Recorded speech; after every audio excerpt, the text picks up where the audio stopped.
Assalamualaikum warahmatullahi wabarakatuh. Perkenalkan, nama saya Danti Alivia Pertiwi dari kelas akuntansi B tingkat 2 semester 4. Maksud dan tujuan pembuatan video ini untuk memenuhi salah satu tugas dari mata kuliah Sosiologi Ekonomi dengan dosen Bapak Fanji Farman MAK. Di sini saya akan membahas materi yang telah ditugaskan mengenai gaya hidup dan budaya konsumen. Untuk mengefektifkan waktu, selanjutnya langsung saja simak baik-baik pemaparan materi yang akan disampaikan oleh saya. Oke, yang pertama ada pengertian dari gaya hidup menurut para ahli. Di sini terdapat beberapa pendapat dari para ahli. Saya ambil dari Sumarwan. Menurutnya, gaya hidup sering digambarkan dengan kegiatan minat dan opini dari seseorang. Maksudnya, gaya hidup seseorang tersebut biasanya tidak permanen dan cepat berubah.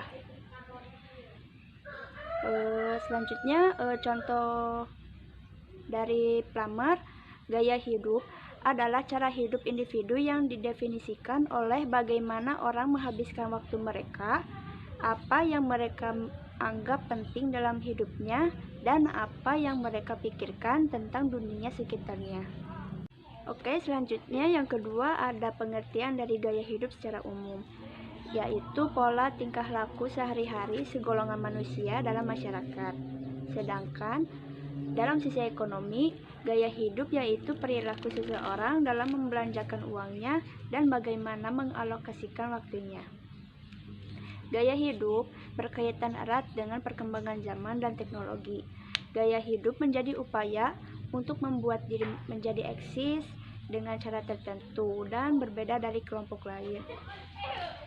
Berdasarkan pengalaman sendiri yang diperbandingkan dengan realitas sosial, individu memilih rangkaian tindakan dan penampilan mana yang menurutnya sesuai dan mana yang tidak sesuai untuk ditampilkan dengan ruang sosial.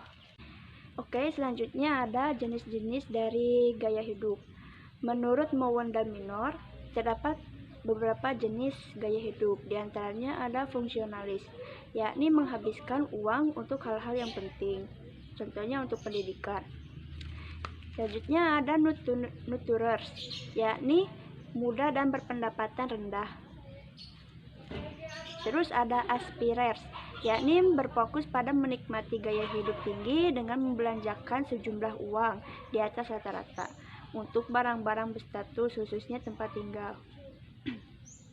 Selanjutnya ada experientials, yakni membelanjakan jumlah uang di atas rata-rata terhadap barang-barang, hiburan, hobi, dan kesenangan. Selanjutnya ada succeders, yakni rumah tangga yang mapan. Terus ada moral majority, yakni pengeluaran yang besar untuk organisasi pendidikan, masalah politik, dan gereja. Selanjutnya ada the golden years, yakni kebanyakan adalah para pensiunan, tetapi berpendapatannya tertinggi ketiga. Selanjutnya ada sustainers, yakni kelompok orang dewasa atau tertua. Dan yang terakhir ada subsisters, yakni tingkat sosial ekonomi yang rendah. Selanjutnya ada indikator dan pengukuran dari gaya hidup. Menurut Sunarto, terdapat 3 indikator dalam gaya hidup, yakni yang pertama ada kegiatan, yang kedua ada minat, dan yang ketiga ada opini. Yang pertama ada kegiatan atau activity, adalah apa yang dikerjakan konsumen, produk apa yang dibeli atau digunakan, kegiatan apa yang dilakukan untuk mengisi waktu luang. Walaupun kegiatan ini biasanya dapat diamati, alasan untuk tindakan tersebut jarang dapat diukur secara langsung. Terus yang kedua ada minat atau interest, adalah objek peristiwa atau topik dalam tingkat kegairahan yang menyertai perhatian khusus maupun terus-menerus kepadanya. Interest dapat berupa kesukaan, kegemaran, dan prioritas dalam hidup konsumen tersebut. Minat merupakan apa yang konsumen anggap menarik untuk meluangkan waktu dan mengeluarkan uang. Minat merupakan faktor pribadi konsumen dalam mempengaruhi proses pengambilan keputusan. Dan yang terakhir, ada opini atau opinion. Adalah pandangan dan isu-isu global, lokal, moral, ekonomi, dan sosial. Opini digunakan untuk mendeskripsikan penafsiran, harapan, dan evaluasi, seperti kepercayaan mengenai maksud orang lain, antisipasi sehubungan dengan peristiwa masa datang, dan penimbangan konsekuensi yang memberikan ganjaran atau menghukum dari jalannya tindakan alternatif. Selanjutnya, menurut Suarman, pengukuran gaya hidup dapat dilakukan dengan psikografik, yakni merupakan suatu instrumen untuk mengukur gaya hidup yang bisa memberikan pengukuran kuantitatif dan bisa dipakai untuk menganalisis data yang sangat besar.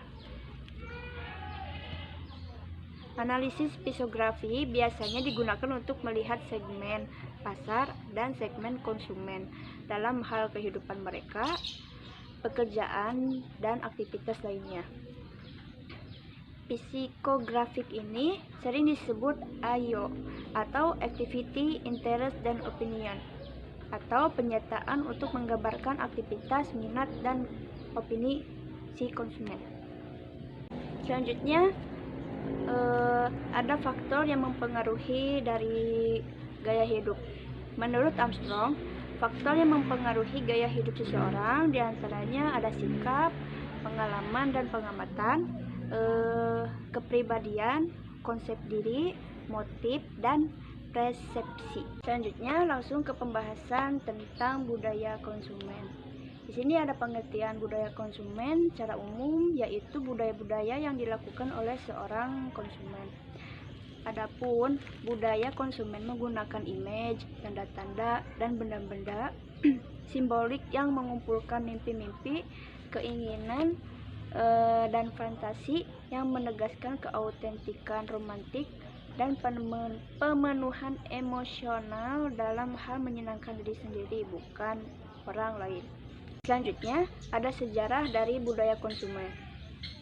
Budaya konsumen dilatar belakangi oleh munculnya masa kapitalisme yang diusung oleh Karl Marx, yang kemudian disusul dengan liberalisme. Budaya konsumen yang merupakan jantung dari kapitalisme ini adalah sebuah budaya yang di dalamnya terdapat bentuk halusinasi, mimpi, artifisialitas, kemasan hidup komoditi yang kemudian dikonstruksi sosial melalui komunikasi ekonomi, yakni ada iklan, show, media sebagai kekuatan tanda kapitalisme. Selanjutnya ada penyebab perkembangan dari budaya konsumen.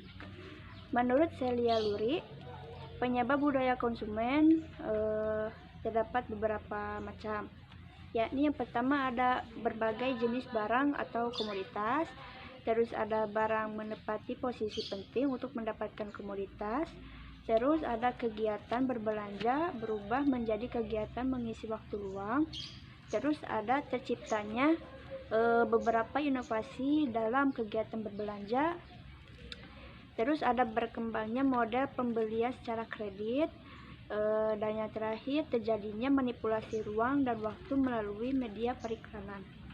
Selanjutnya ada faktor yang melatar belakangi munculnya budaya konsumen. Yang pertama ada faktor lingkungan. Menurut Ashel, faktor lingkungan yang mempengaruhi konsumen yakni adanya budaya dan kelas sosial, pengaruh subbudaya, pengaruh global dan lintas budaya, terus ada pengaruh kelompok rujukan, pengaruh komunikasi dalam kelompok, pengaruh keluarga, pengaruh komunikasi antar kelompok, dan pengaruh situasional. Terus ada pula faktor gaya hidup. Perkembangan budaya konsumen telah mempengaruhi cara masyarakat untuk mengekspresikan estetika dan gaya hidup. David Cheney mengemukakan bahwa gaya hidup telah menjadi ciri dalam dunia modern, sehingga masyarakat modern akan menggunakan gaya hidup untuk menggambarkan tindakannya sendiri dan orang lain. Gaya hidup dikonotasikan untuk individualitas, ekspresi diri, serta kesadaran diri yang stylish. Selanjutnya ada dampak dari budaya konsumen. Contohnya ada perkembangan televisi global sebagai bangunan bisnis utama telah menempatkan budaya konsumen. Di sini ada dampak positif dari adanya si televisi, yakni membuka dan menambah lapangan pekerjaan karena akan membutuhkan tenaga kerja yang lebih banyak untuk memproduksi barang dalam jumlah besar. Terus ada meningkatkan motivasi konsumen untuk menambah produksi jumlah penghasilan agar bisa membeli barang atau jasa yang diinginkan dalam jumlah dan jenis yang beraneka ragam. Selanjutnya menciptakan pasar bagi produsen, karena bertambahnya jumlah barang yang dikonsumsi masyarakat, maka produsen akan membuka pasar-pasar baru untuk mempermudah memberikan pelayanan kepada masyarakat. Selanjutnya ada dampak negatif dari televisi ini, yaitu ada pola hidup masyarakat seperti hedonisme, konsumerisme, dan kapitalisme. Budaya konsumen pada dasarnya merupakan cara berpikir atau memandang sesuatu yang kemudian menginternalisasi dalam kehidupannya, karena dibiasakan yang akhirnya populer dan menjadi budaya massa. Contohnya dari televisi atau TV, di mana pada mulanya tujuan diadakannya TV ini sebagai transfer atau sumber informasi, informasi, terus pengetahuan dan pendidikan. Dan tujuan tersebut kini telah berubah seiring dengan pesatnya perkembangan teknologi dan informasi, khususnya pada TV, internet, dan lainnya. Tujuan semula yaitu sebagai transfer informasi, pengetahuan, dan pendidikan, kini berubah tujuan menjadi media hiburan yang semata-mata dilakukan untuk meraup keuntungan material oleh para pelaku bisnis hiburan. Dan yang terakhir, ada perkembangan dari gaya hidup dan budaya konsumen di Indonesia saat ini. Saat ini, banyak sekali pengguna gadget atau smartphone. Hal ini sudah menjadi kebutuhan primer, mulai dari anak-anak sampai orang dewasa hampir memiliki gadget tersebut. Dan saat ini pula, kepemilikan gadget sebagai alat komunikasi tidak lagi sebatas bersifat fungsional, akan tetapi menjadi simbolik. Dan diantaranya beberapa yang memiliki gadget hampir seluruhnya memiliki tipe Android atau Apple, ya seperti iPhone, Oppo, Vivo, dan lain sebagainya. Banyak sekali macam-macam gadget yang bisa dimiliki oleh kalangan masyarakat. Gadget menjadi sebuah budaya materi sehingga seluruh masyarakat merasa sangat membutuhkan alat komunikasi ini dalam melakukan hubungan interaksi sosial dalam masyarakat. Saat ini, banyak kalangan yang membeli gadget kalau tidak memiliki label smartphone, maka bukan termasuk masyarakat modern. Banyak lagi yang menandakan bahwa seseorang yang masuk menjadi orang modern sudah memiliki sosial media seperti Facebook, Twitter, Instagram, dan jenis sosmed lainnya. Terus, hal ini dikatakan konsumtif karena sebenarnya masyarakat tersebut hanya lebih memaksakan diri untuk memenuhi keinginan seakan-akan suatu kebutuhan. Dan gadget pun sebagai alat media untuk iklan, diantaranya untuk mempromosikan sesuatu yang menghasilkan uang seperti promosi all shop, promosi yang kayak marak-marak sekarang ini gitu. Mungkin sekian pemaparan materi yang telah disampaikan oleh saya. Semoga ini menjadi bermanfaat untuk selaku saya sebagai mahasiswa dan teman-teman semuanya. Ditutup. Wassalamualaikum warahmatullahi wabarakatuh. Panji Pak, aku masih Pak Lelo. Ya Allah. Selanjutnya Cindungna, itu Cindungna adalah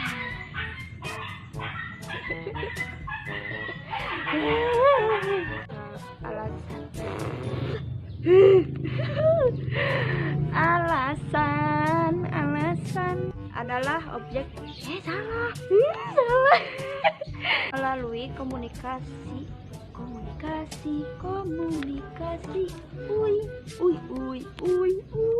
menurut Selaluri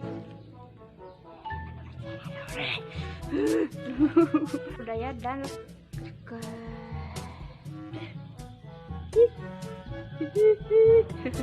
individualis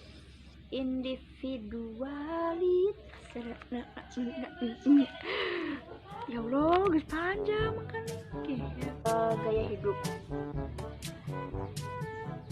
dunia modern sayang dan tiku cintaku lala komunikasi macam ya Allah baru budaya yang ya Allah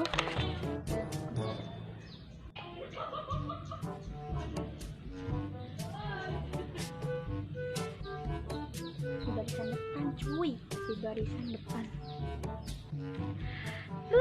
Oke. Anelia.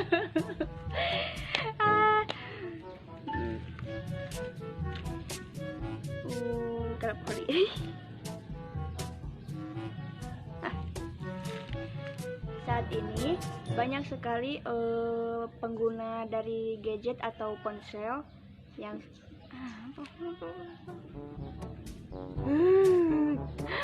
Masya Allah, nantinya kata-kata lain.